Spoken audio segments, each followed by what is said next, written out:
जय जवान जय किसान, वंदे मातरम, भारत माता की जय। भाइयों, मैं राष्ट्रवादी जनता पार्टी से विपिन भारती, महासचिव दिल्ली प्रदेश। दोस्तों, मैं आपके सामने आज एक चीज का खुलासा करने जा रहा हूं, जिस चीज के बारे में आपको कोई भी खुलासा नहीं करेगा। इतने साल कांग्रेस की सरकार रही,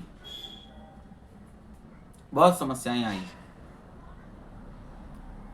और कांग्रेस ने कोई कसर नहीं छोड़ी हमारे संविधान को लेकर बदलने में, या हमारी शिक्षा नीति को बदलने में, या हमारी किताबों को बदलने में, एनसीईआरटी को बदलने में। किसी चीज की कोई भी कसर नहीं छोड़ी। यहाँ तक कि उसने नाम तक बदलने में कोई कसर नहीं छोड़ी। बड़े बड़े स्टेडियमों के नाम, बड़े बड़े पार्कों के नाम सब अपने नाम पे रख लिए, अपने लोगों के नाम पे रख लिया, अपने नेताओं के नाम पे रख लिया। बड़े बड़े हॉस्पिटलों के नाम अपने लोगों के नाम पे रख लिए। बड़े बड़े रोड,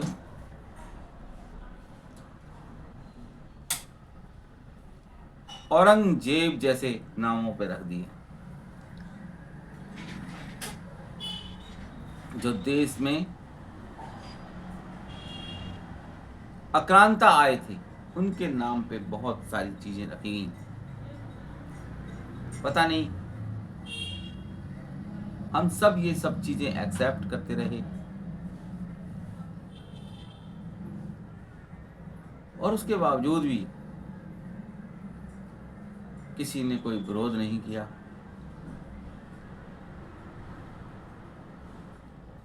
लेकिन मैं बताना चाहूंगा आपको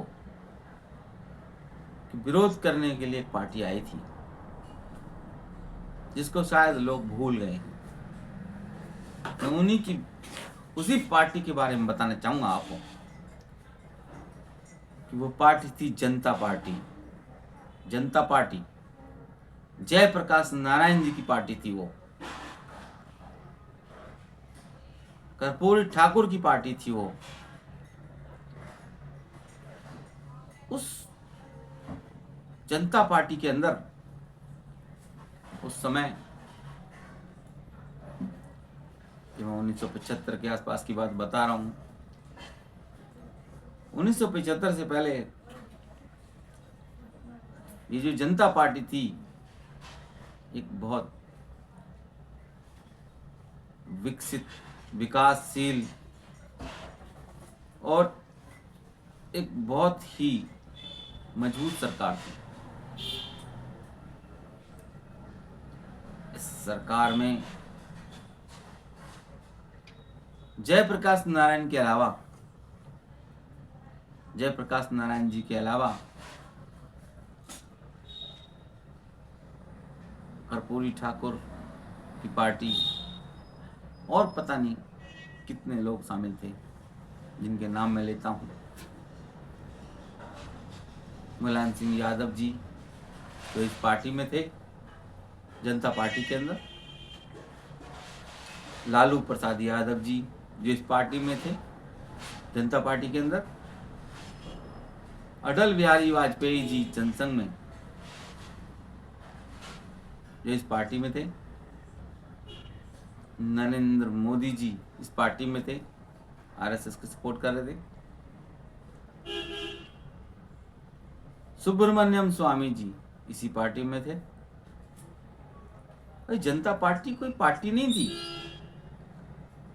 एक पार्टियों का समूह था, समूह। ये पार्टी बहुत बड़ी पार्टी थी। इस पार्टी के अंदर कोई भेदभाव नहीं था। इसमें काशीराम भी थे, जो कि बीएसपी के नाम से आज मशहूर है। मैं बताना चाहूँगा आप लोगों को कि पहले कोई पार्टियां नहीं थी, ना बीएसपी थी, ना समाजवादी थी,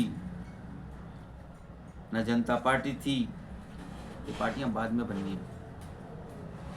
सबसे पहले जनता पार्टी ही थी, जिसमें जयप्रकाश नारायण जी का हल, बैल और ट्रैक्टर का निशान था। इंदिरा गांधी जी ने इस पार्टी को टेक ओवर करने की कोशिश की थी कि किसी तरीके से मुझे ये पार्टी मेरे हाथ में लग जाए, और उन्होंने जयप्रकाश नारायण जी से इस पार्टी को हथियाने की कोशिश की, मानसिक रूप से। लेकिन जयप्रकाश नारायण जी उनके कब्जे में नहीं आए और उन्होंने इस पार्टी को इंदिरा गांधी जी के हवाले नहीं किया। इससे रुष्ट होकर इंदिरा गांधी जी ने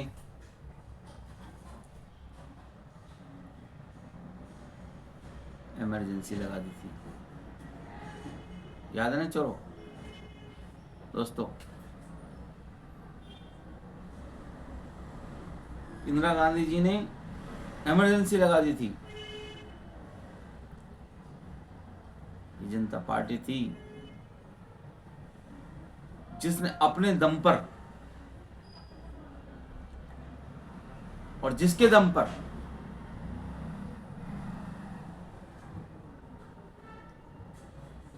संगठन के रूप में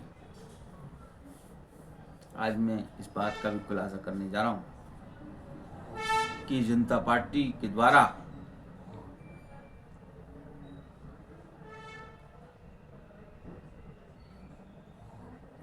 करणी सेना के द्वारा, क्योंकि करणी सेना भी जयप्रकाश नारायण जी के साथ थी, करणी सेना के द्वारा कश्मीर में झंडा गाड़ा गया था लाल चौक पर। आज तक किसी की हिम्मत नहीं हुई वहां पे तिरंगा फहरा देता, लेकिन करणी सेना के जो अध्यक्ष थे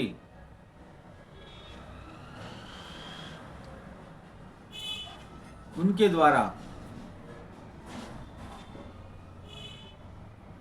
कश्मीर में झंडा गाड़ा गया और आरएसएस के लोग,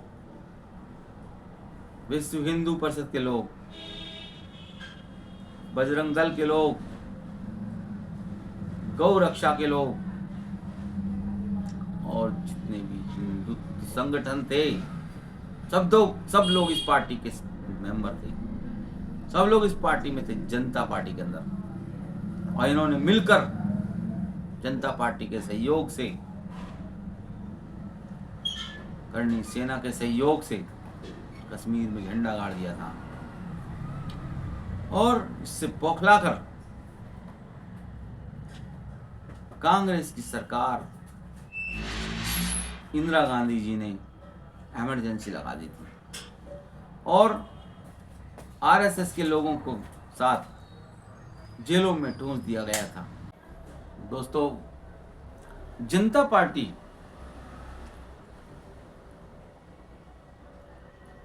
को तोड़ने में सबसे बड़ा हाथ अगर किसी का रहा है तो हम तो कहेंगे कि घर का भेदी लंका ढाए, क्योंकि जो घर का भेदी होता है ना वही लंका को ढाता है। तो हम जनता पार्टी को तोड़ने में अगर सबसे बड़ा हाथ अगर किसी का मानते हैं तो मानते हैं भारतीय जनता पार्टी का, क्योंकि भारतीय जनता पार्टी ने जब इंदिरा गांधी ने इमरजेंसी लगाई थी 1975 के अंदर 75 क्षेत्र में, तो आरएसएस के लोगों को जेलों में ठूस दिया था, बजरंग दल के लोगों को जेल में ठूस दिया था, विश्व हिंदू परिषद के लोगों को जेलों में ठूस दिया था, जनता पार्टी के लोगों को जेलों में ठूस दिया था और उन क्रांतिकारी लोगों को जेलों में ठूस दिया था जिन्होंने कांग्रेस के खिलाफ आवाज उठाई थी, जिन्होंने कश्मीर में झंडा गाड़ा था। आज भारतीय जनता पार्टी बड़े ही गर्व से कहती है कि झंडा जो गाड़ा था कश्मीर में वो भारतीय जनता पार्टी ने गाड़ा था, लेकिन ये बात बिल्कुल गलत है। झंडा जो गाड़ा था वो जनता पार्टी की सरकार में गाड़ा गया था, जब जनता पार्टी की सरकार थी। और इसमें सहयोग के लिए हम सहयोग में कह सकते हैं कि सबसे बड़ा जो सहयोग था वो करणी सेना के अध्यक्ष का था, जिन्होंने राजस्थान से आकर और पूरे देश में जो करणी सेना के अध्यक्ष थे, उन्होंने कश्मीर में झंडा गाड़ दिया था। आरएसएस के लोगों का सहयोग था, बीजेपी के लोगों का सहयोग नहीं था, क्योंकि बीजेपी तो उस समय थी नहीं। बजरंग दल के लोगों का सहयोग था, विश्व हिंदू परिषद के लोगों का सहयोग था, गौ रक्षक के लोगों का सहयोग था, और राष्ट्रवादी लोगों का सहयोग था। उस सहयोग से कश्मीर में झंडा गड़ गया, और ये इंदिरा गांधी को जरा भी पसंद नहीं है। तो इंदिरा गांधी जी ने लालू प्रसाद यादव जी के ऊपर लठियां पर बरसा दी। जब लालू प्रसाद यादव जी के ऊपर लाठी लगी, हालांकि वो लाठियां तो जयप्रकाश नारायण जी के ऊपर मारने वाले थे, लेकिन लालू प्रसाद यादव जी ने बीच बचाव करके वो लाठियां अपने ऊपर खा ली। बस वहीं से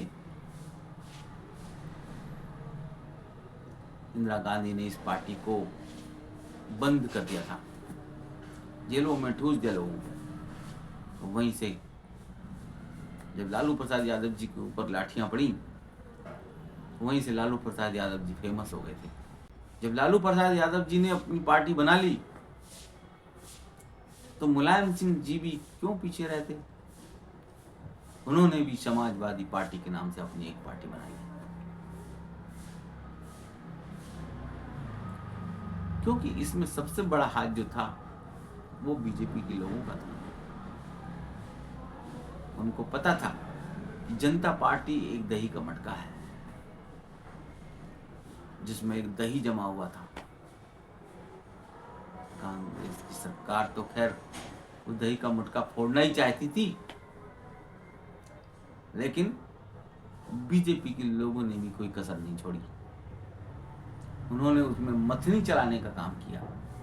मथनी रख के उन्होंने मथनी करनी शुरू कर दी, और जब किसी दही में मथनी चलती है तो लोगों को पता है कि मक्खन ऊपर आ जाता है। तो बीजेपी ने वही काम किया, जनता पार्टी के अंदर मथनी चलाने का काम किया, और इन्होंने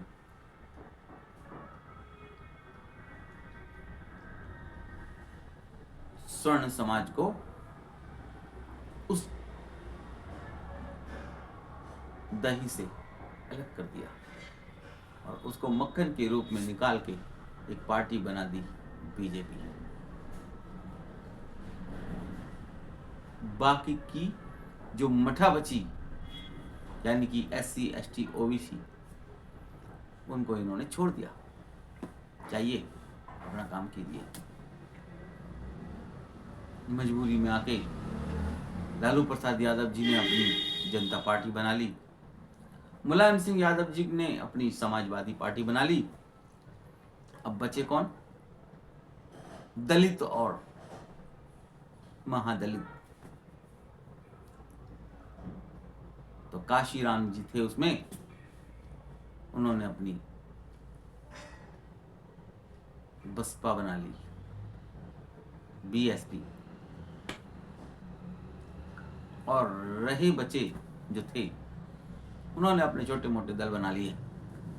यानी कि बीजेपी ने पार्टी में विखंडन का काम किया,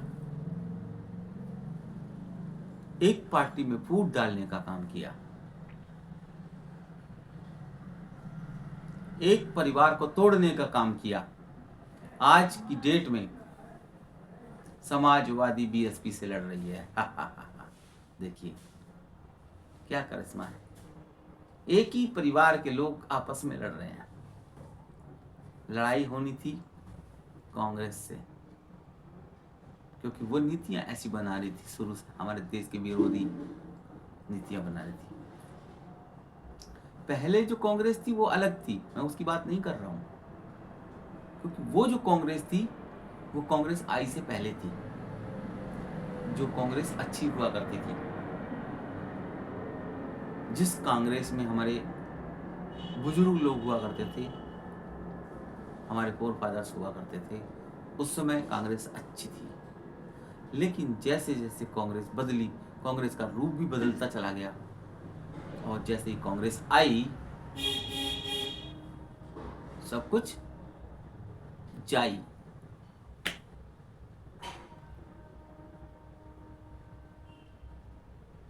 तो मैं सबसे बड़ी बात बताने जाऊंगा कि भाजपा भी कोई कम कसर की पार्टी नहीं है। उन्होंने पार्टी में फूट डाल दी। बीएसपी समाजवादी से लड़ रही है, समाजवादी बीएसपी से लड़ रही है, जनता दल, कई तरह के दल बन चुके हैं, अलग अलग चुनाव लड़ते हैं। वोट की मात्रा परसेंटेज में बढ़ गई है, जातियों में विभक्त हो गए हैं। कि किसकी देन है? बीजेपी की। लेकिन जब जनता पार्टी थी तो चाहे दलित हो, चाहे पिछड़ा हो, चाहे माइनॉरिटी की बात मत करिए, क्योंकि माइनॉरिटी 50% जनता पार्टी के साथ भी थी और कुछ कांग्रेस में थी।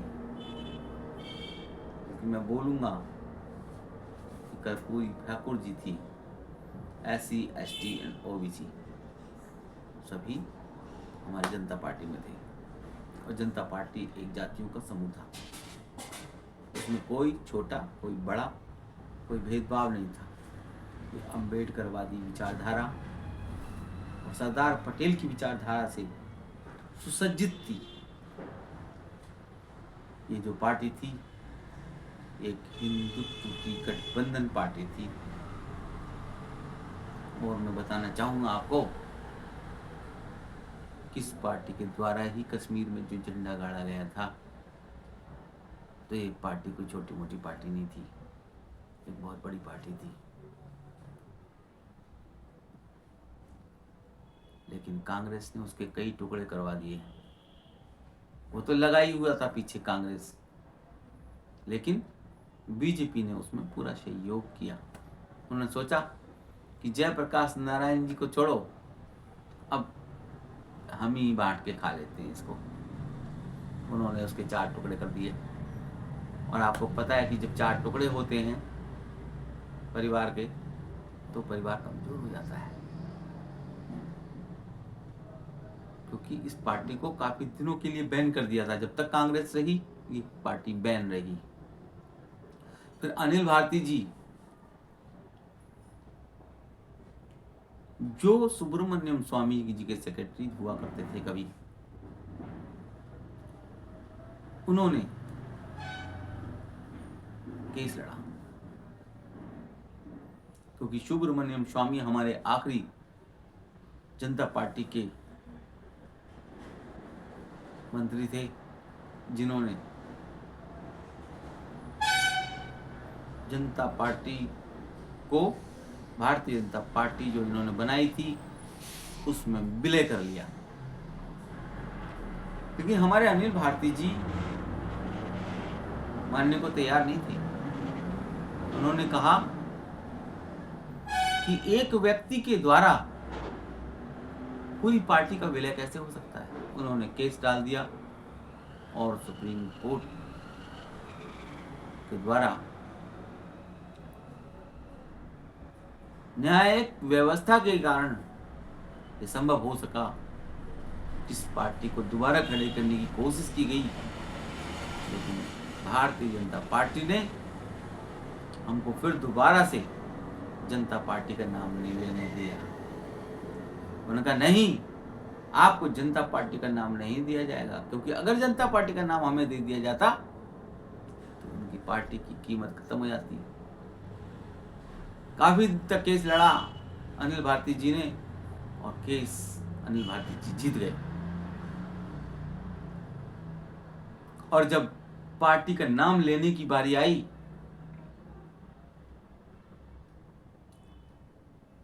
तो पार्टी का नाम हमें नहीं मिला, क्योंकि उसमें कुछ प्रेशर मान के चलिए या फिर कानूनी व्यवस्था ऐसी थी कि हमको जनता पार्टी का दोबारा से नाम नहीं मिल पाया। लेकिन हमारी विचारधारा आज भी वही है, जयप्रकाश नारायण की पार्टी, कर्पूरी ठाकुर की पार्टी, अम्बेडकरवादी पार्टी और सरदार पटेल जैसी पार्टी। हमारी विचारधारा आज भी वही है। जय जवान जय किसान वाली पार्टी, हल धर किसान वाली पार्टी, ट्रैक्टर वाली पार्टी, वही पार्टी आज भी वही विचारधारा है, जहां शेर और बकरी एक ही घाट पे पानी पीते हैं, SC ST OBC एक साथ रहते हैं, यहाँ पे कोई भेदभाव नहीं है, किसी भी प्रकार का जातीय भेदभाव हमारी पार्टी में मान्य ही नहीं, क्योंकि जातीय भेदभाव ही सबसे बड़ी कुरीति है जो आज तक हम लोग झेलते आए हैं। और आज हमारा हिंदू समाज सिर्फ जातीय भेदभाव के कारण ही दूसरे धर्मों में चला जाता है, धर्मांतरण हो जाता है। लेकिन हम अपने धर्म को सबसे बड़ी तवज्जो देते हैं, सबसे बड़ी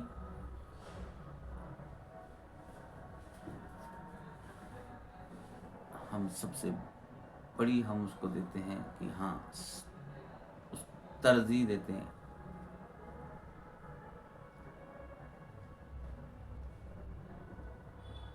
हम सबसे बड़ा उसको सपोर्ट करते हैं,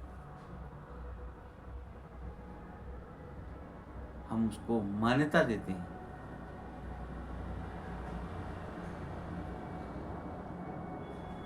हम उसको क्रियान्वित करते हैं।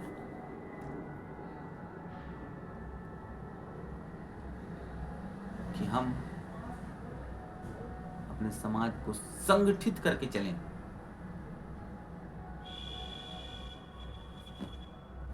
बाबा साहब भीमराव अंबेडकर की विचारधारा को लेकर चलेंगे, जय जवान और जय किसान की विचारधारा को लेकर चलेंगे।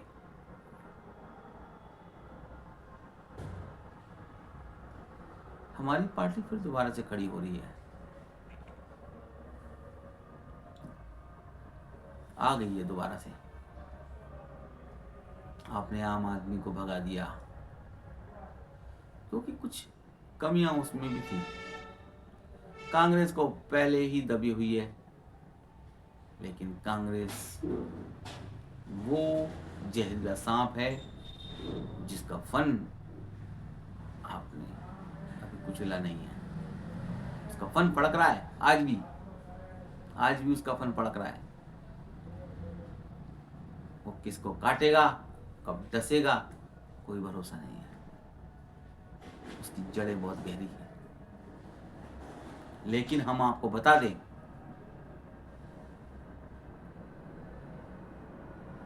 कि भाजपा अपनी मनमर्जी ना करे, ना उसकी हम चलने देंगे, क्योंकि हम गरीबों का शोषण नहीं होने देंगे। भाजपा अपने कानून बनाकर SC ST OBC के साथ नाइंसाफी नहीं कर पाएगी हमारी पार्टी के रहते हुए। ऐसा नहीं होगा कि आप दलित के नाम पे वोट ले लो चिराग पासवान जी को लेकर और दलित का हक खा जाओ। ऐसा नहीं होगा। आपने ठीक है, आपकी व्यवस्था बहुत अच्छी है, जहाँ मुस्लिम से सहयोग लेना होता है आप शहनवाज हुसैन जी को आगे कर देते हो, जहाँ दलित से सहयोग लेना होता है वहाँ चिराग पासवान जैसे हमारे दलित भाई को आगे कर देते हो, जहाँ किसी हमारे आदिवासी भाई से सहयोग लेना होता है वहाँ आदिवासी महिला को आगे कर देते हो। हमारी द्रौपदी मुर्मू जो हमारी आज राष्ट्रपति बनी हुई हैं उनको भी मैं नमन करता हूँ, क्योंकि मैं चाहता हूँ कि ऐसी महिलाएं आगे आएं,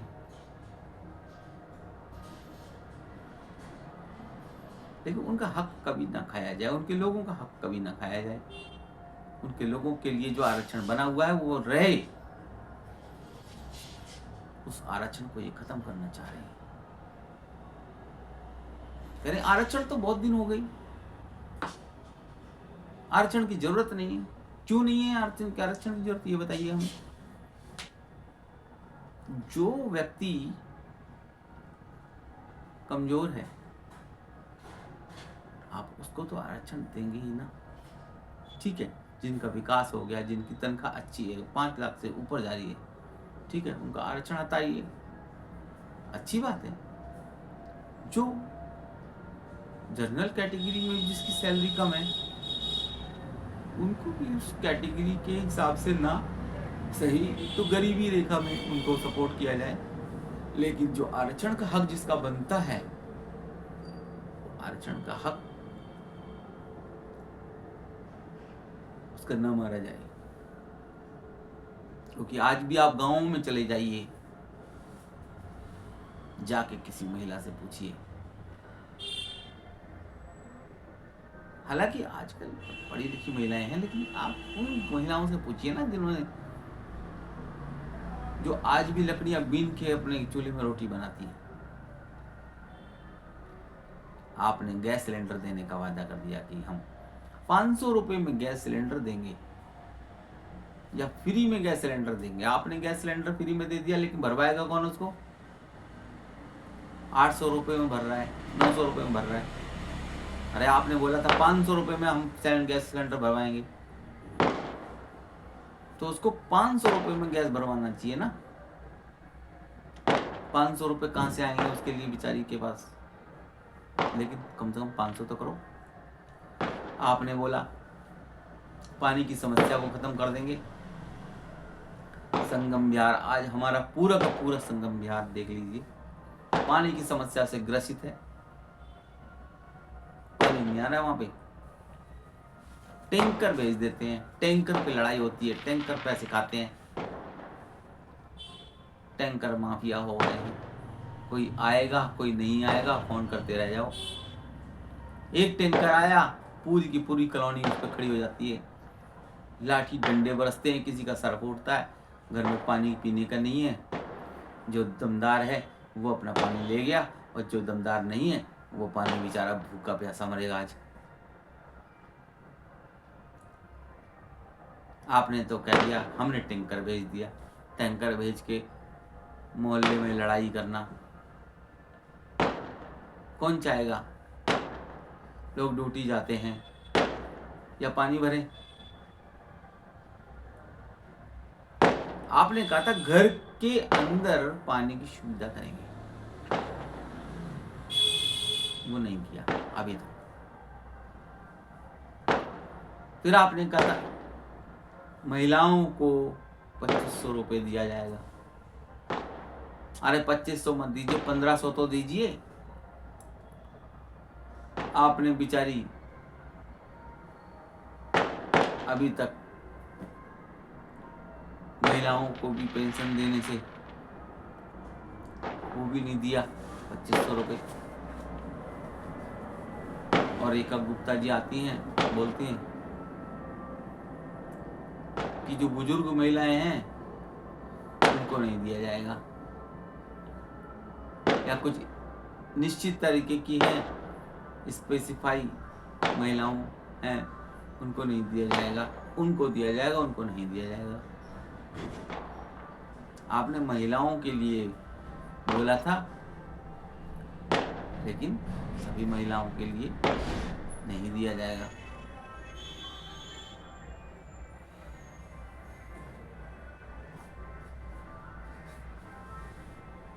देखो, मैं कहना चाहूंगा आपको, डीटीसी के बेचारे कितने कर्मचारी जो कमांडर थे आज घर पे बैठे हैं। उनको रेगुलाइज नहीं किया गया आज तक। उनको रेगुलाइज करने के लिए बोला गया था, उनको रेगुलाइज करेंगे। कंडक्टर बेचारे कितने घर पे बैठे हैं, तनख्वाहें उनकी बढ़ नहीं रही हैं। वही प्राइवेट ठेके पे काम कर रहे हैं, उनको अभी सरकारी नौकरी से दूर रखा हुआ है। तो कंडक्टर और कमांडर्स की भी नौकरी, और जो आंगनवाड़ी के लोग हैं उनको भी गवर्नमेंट की नौकरी प्रोवाइड की जाए। और सबसे बड़ी चीज़ है कि सरकार को ऐसी योजनाएं बनाए जितने भी बेरोजगार युवक हैं कम से कम नौकरी के लिए तो उनको इधर उधर ना भटकना पड़े। प्रति व्यक्ति परिवार प्रति परिवार में एक सरकारी नौकरी तो होनी ही चाहिए।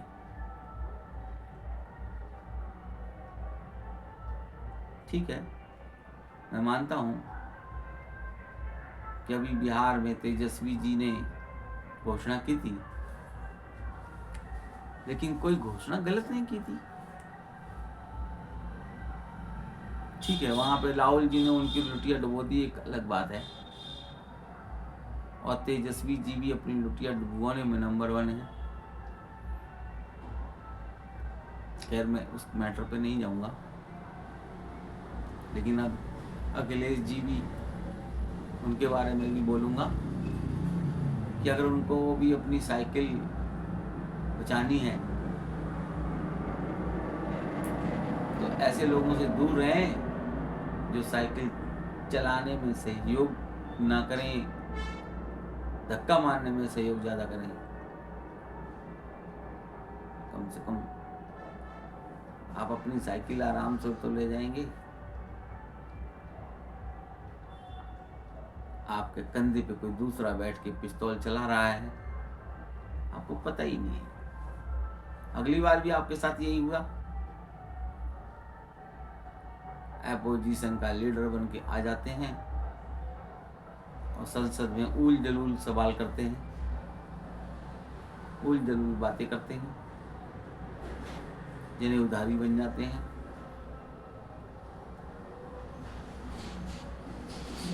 और बहुत सारी चीजें हो जाती हैं।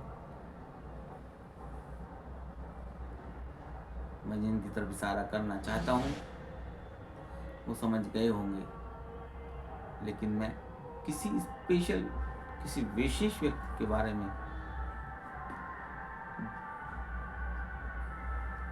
इतना कहना चाहूंगा कि वो किसी पार्टी से संबंध रखते हैं, उस पार्टी का बेड़ा गर्क करने में उनका सबसे बड़ा सहयोग है।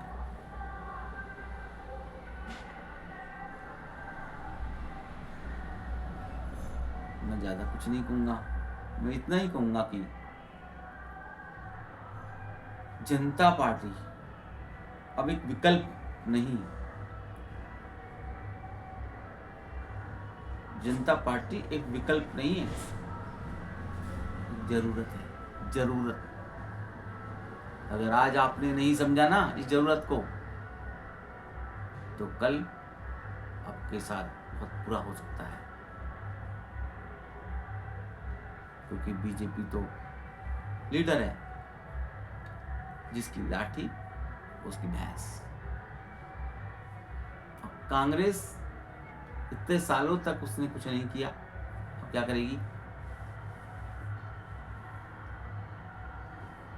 आम आदमी पार्टी का तो कहना ही क्या है, उसने तो हर आदमी से आम आदमी कहने का अधिकार भी छीन लिया है। अब कोई इंसान अपने आप को आम आदमी भी नहीं कह सकता, कोई ये भी नहीं कह सकता मैं तो भैया आम आदमी नहीं कह सकता। वो अधिकार भी आम आदमी से छिन गया है। अब आम आदमी जाए कहाँ? तो हमारी पार्टी आम आदमी को खास आदमी बनाना चाहती है। हम गरीबों को टिकट देंगे, हम उनको टिकट देंगे जो रिक्शे वाला है, रेहड़ी वाला है। हम उनको टिकट देंगे जो कहता है ना, और उनको जिताएंगे जिस पार्टी के टिकट पे वो जीतेंगे भी, क्योंकि हमारी गरीबों की पार्टी है और हमारी पार्टी में गरीब और अमीर एक बराबर है। अमीर आएगा तो उसको भी टिकट मिलेगा, गरीब आएगा तो गरीब को भी टिकट मिलेगा, और जो भी लड़ेगा वो जीतेगा।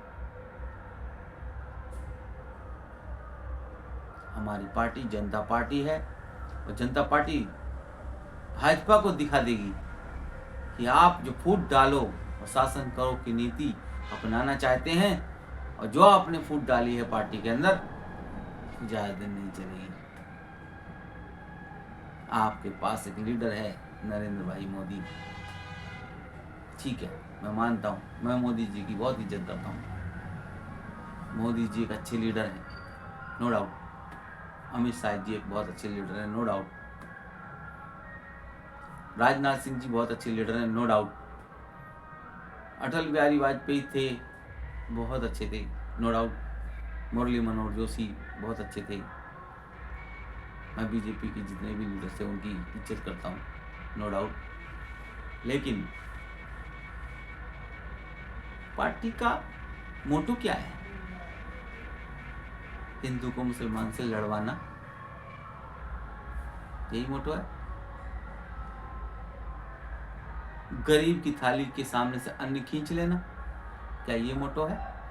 अगर ये मोटो नहीं है तो ये 800 रुपए का जो सिलेंडर है उसको 500 रुपए का क्यों नहीं कर रहे हैं? गरीब के घर में पानी क्यों नहीं जा रहा है? गरीब को नौकरी क्यों नहीं मिल रही है? हिंदू के नाम पे वोट ले लोगे, लेकिन हिंदू के लिए करना कुछ मत। गऊ मेरी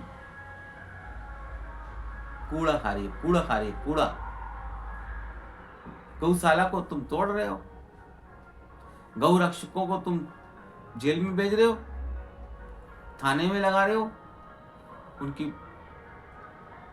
वो रक्षा करने जाते हैं गौ की, और उनको तुम उल्टा बंद कर देते हो थाने में। आपको गौ रक्षा का सहयोग करना चाहिए, गौ रक्षक को इनाम देना चाहिए, और आप उल्टा काम कर रहे हो। हमारी पार्टी आएगी ना तो हम गौ रक्षक को इनाम देंगे, उनको तनख्वाह देंगे, सैलरी देंगे, और जो हमारी गौ को लेके जाएगा उसकी तो हम बैंड बजा देंगे। अरे तुम कुछ भी खाओ, हमें कुछ से मतलब नहीं है, सिर्फ हमारी एक चीज छोड़ दो। और जिसने उसकी तरफ आंख उठा के देखी उसके हम आंख भी निकाल लेंगे। जय गौ माता।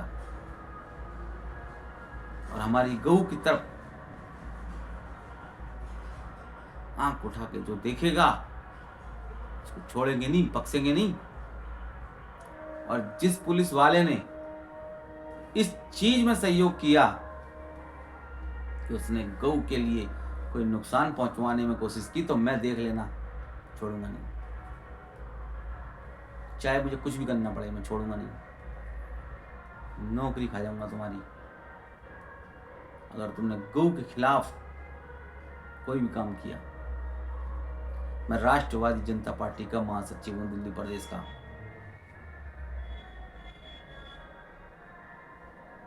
मैं अहंकारी नहीं हूं, लेकिन मैं ये कहना चाहूंगा कि जो गौ रक्षक के खिलाफ काम करेगा वो अच्छा नहीं होगा।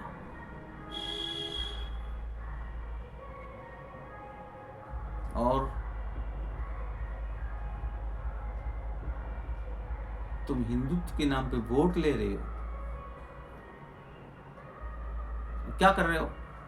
बूचड़ खाने तुमने चालू कर रखे हैं। विदेश में तुम्हारा मीट एक्सपोर्ट हो रहा है, बीफ एक्सपोर्ट हो रहा है, उसको बंद क्यों नहीं करते हो?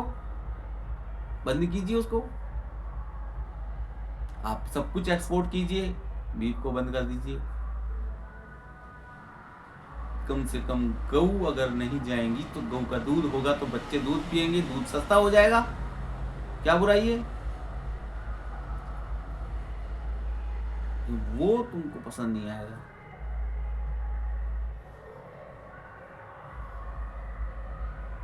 देखिए, मैं ज़्यादा बड़ी बात नहीं कहना चाहूँगा, मैं इतना बच कहूँगा, सारे मंदिरों के ताले खुल रहे हैं, ये पैसा जा कहाँ रहा है?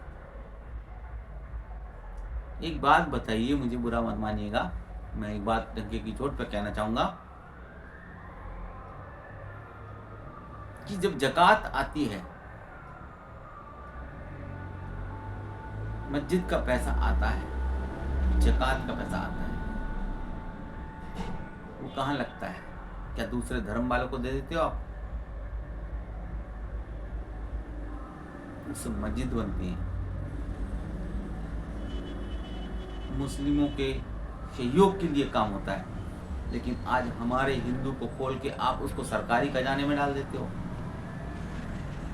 ये हिंदू जो पैसा दान करता है वो इसलिए दान नहीं करता है कि सरकारी खजाने में पैसा चला जाए, वो दान इसलिए करता है कि उस पैसे से किसी गरीब का भला हो सके।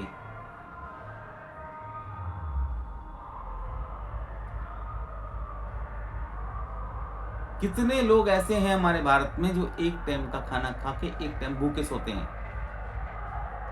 कितने लोग ऐसे हैं जो आज सर्दी के अंदर बिना कपड़े के बेचारे, बिना रजाई के, बिना गद्दे के, बिना चद्दर के लेटे हुए हैं?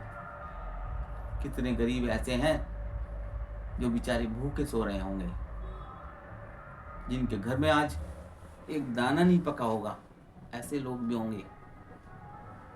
उनके लिए करना चाहिए आपको, उस पैसे से उनके लिए करना चाहिए, धर्म का काम करना चाहिए आपको, धर्म का काम करना चाहिए। आपको वो पैसा बांटना नहीं है,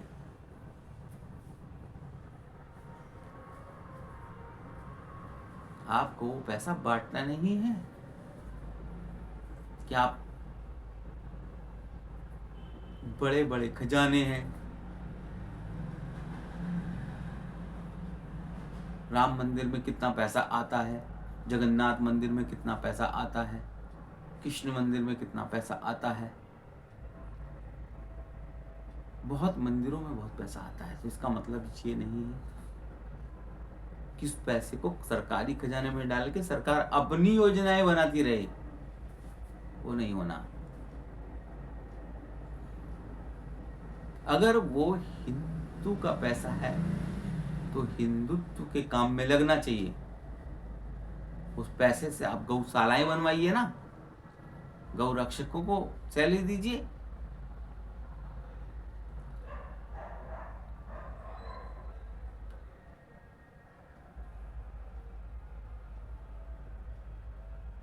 हमारे देश सोने की चिड़िया है और चूड़ी की चिड़िया कहलाती थी। इतना सोना हमारे मंदिरों में आता है, इतना धन हमारे मंदिरों में आता है कि कोई भी व्यक्ति भूखा नहीं सो सकता। लेकिन यहाँ पर क्या हो रहा है? अमीर अमीर बनता जा रहा है, गरीब गरीब होता जा रहा है। ठेकेदारी प्रथा खत्म ही नहीं हो रही। चाहे ओखला इंडस्ट्री में चले जाइए आप, चाहे वजीरपुर इंडस्ट्री में चले जाइए, 10, 12, 15 हज़ार से तनख्वाह तो बेचारी किसी प्राइवेट कंपनी की है ही नहीं, और ठेकेदारी है।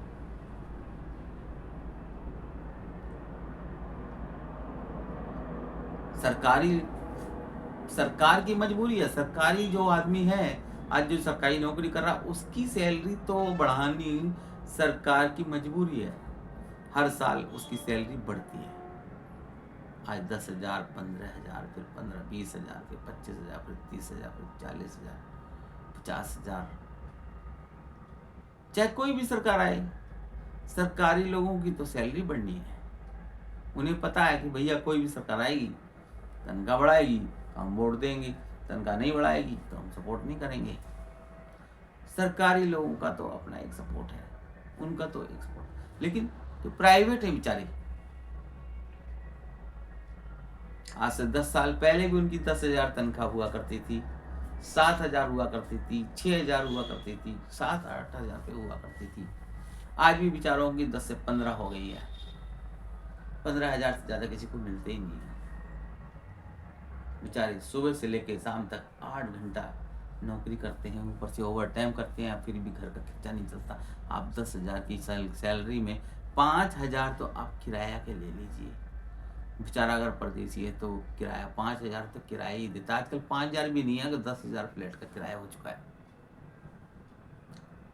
5,000 रुपये भी अगर मान के चलो तो 5,000 अगर 10,000 में से दे देगा या 15 में से भी दे देगा तो उसके पास तो 10,000 बचा। 5,000 का राशन भरवाएगा, बचे 5,000। 5,000 में बच्चे को पढ़ाएगा कि अपनी बीमारी दूर करेगा, क्या करेगा बेचारा, कैसे अपना गुजारा चलाएगा। केजरीवाल तो ये कह के मैंने बिजली फ्री कर दी, मैंने पानी फ्री कर दिया, मैंने बिजली फ्री कर दी। अरे भैया तुमने कहाँ बिजली फ्री करी बताइए? हैं?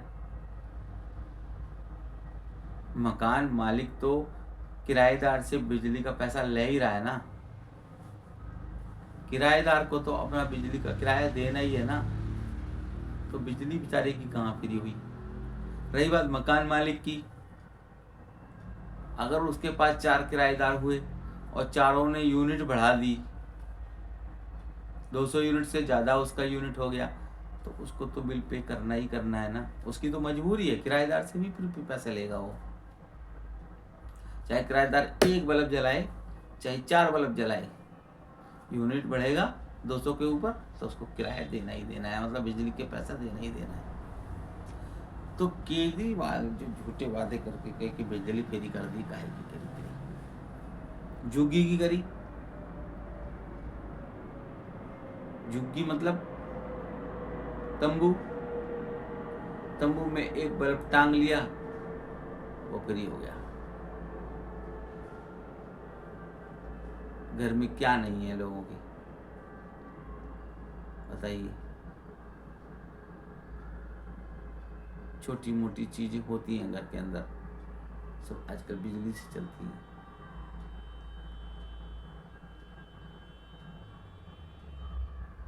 चाहे कितना भी किराएदार हो, 1 बल्ब पे पंखा तो चलाएगा ही चलाएगा ना, और बल्ब पर पंखा चलाएगा तो उसका जो भी किराया आएगा, मकान मालिक तो पूरा पैसा लेता ही है ना, थोड़ा छोड़ेगा।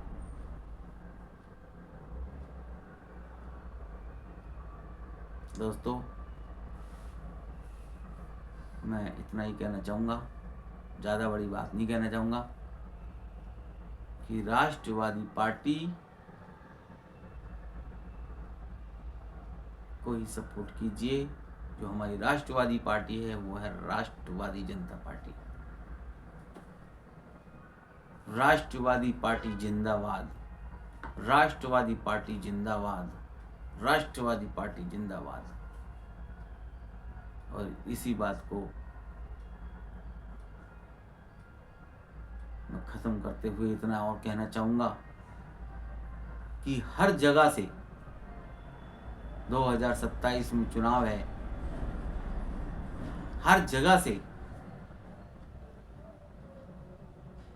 अब की बार जो चुनाव होने वाले हैं 2026 में भी होंगे,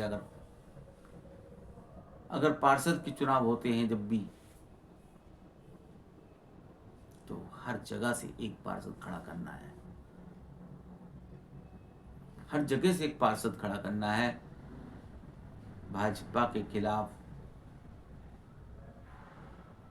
और सारी पार्टियों के खिलाफ। हमें ये दिखा देना है कि राष्ट्रवादी जनता पार्टी क्या करके दिखाएगी। ये इन्होंने जो फूट डालकर और शासन करो की नीति जो अंग्रेजों वाली कर रहे हैं ना ये लोग, ये ज्यादा दिन नहीं चलेगी।